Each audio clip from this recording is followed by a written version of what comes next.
1500 लोकांचा मृत्यू, 5 मिनिटात बॉडी गायब.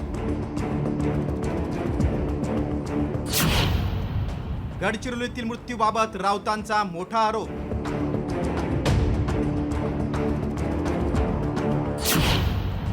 आश्रमशाळेतील मुलींच्या मृत्यूचं गूढ वाढलं.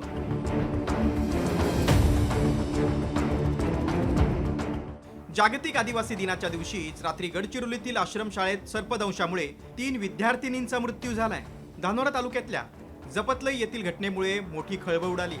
या 3 मुलींची प्रकृती अजूनही चिंताजनक आहे, तर 14 विद्यार्थिनी डॉक्टरांच्या निरीक्षणाखाली आहेत. या गंभीर घटनेवरून ठाकरे सेनेनं गडचिरोलीतल्या कारभारावरून सत्ताधाऱ्यांवर निशाणा साधलाय. गेल्या वर्षभरात तब्बल 1500 आदिवासींचा मृत्यू झालाय. त्यांच्या 5 मिनिटात बॉड्या गायब करण्यात आल्याचा खळबळजनक आरोप खासदार संजय राऊत यांनी केलाय. तुम्हाला माहिती आहे का, त्या गडचिरोली जिल्ह्यामध्ये जो खाण उद्योग आहे, त्यांची जी वाहनं चालत आहेत, हजारो लाखो वाहनं जिथे चालत आहेत, त्या वाहनाखाली गेल्या वर्षभरामध्ये 150 आदिवासी चिरडून मेले आहेत.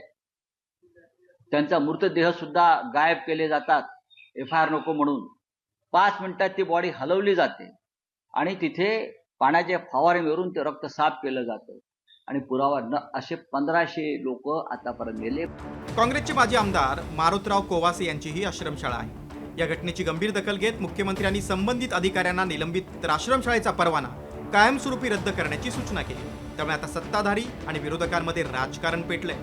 त्यामुळे असं नाही की आज काल या 3 मुलींच्या मृत्यूनं मी इतका अस्वस्थ आहे की इतकं जगणं सोपं हे झालंय, मृत्यू सोपा झालाय. या महाराष्ट्रामध्ये आदिवासींचा 3 मुलींचा मृत्यू जर हे देवेंद्र, मी तर सांगणार आहे आदिवासींना, तिकडे साप पकडा, गडचिरोलीमध्ये मुंबईला या आणि मंत्र्यांच्या घरात सोडा, मग त्यांना कळेल मृत्यूचं भय काय असतं. वर्षावर सोडा साप, मग कशी यांची पोरं सैरावैरा धावतात, मग त्यांना कळेल. आता संजय राऊत काँग्रेसच्या नेत्यांच्या घरी जाऊन साप सोडणार आहेत का? संजय राऊत हर्षवर्धन सपकाळांच्या घरी जाऊन साप सोडणार आहेत का? संजय राऊत दिल्लीमध्ये तुम्ही आहात, आता राहुल गांधींच्या घरी जाऊन साप सोडणार आहेत का? मंत्र्यांच्या बंगल्यावर आणि मुख्यमंत्र्यांच्या बंगल्यावर साप सोडण्याची मागणी करण्यापेक्षा किंवा तसं आव्हान करण्यापेक्षा संजय राऊत याला जबाबदार असलेले काँग्रेसचे नेते मारुतराव कोवासे आहेत. विरोधकांच्या चौफेर टीकेनंतर प्रशासनाला जाग आली.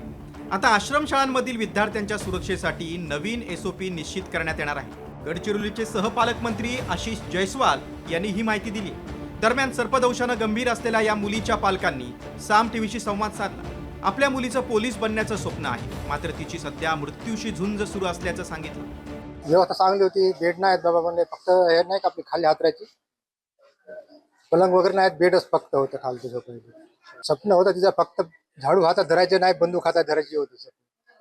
म्हणजे पोलीस डिपार्टमेंट मध्ये जायचं होतं आणि तिला फक्त गोंडी शिकायचं होतं. गोंडी शिकायसाठी नाही तुम्ही जप्तल्यामध्ये टाकलं. राज्यातील अनेक आश्रमशाळांमधील भोंगळ कारभार यापूर्वीही समोर आलाय. विद्यार्थ्यांना सुविधा न देता शासकीय अनुदान लाटण्यात मग्न असलेले संस्थाचालक आणि बेजबाबदार अधिकाऱ्यांना चाप कधी बसणार? यंत्रणा आणखी किती निष्पाप मुलींचा बळी घेणार? हाच खरा सवाल आहे. गणेश शिंगाडे, साम टीव्ही, गडचिरोली.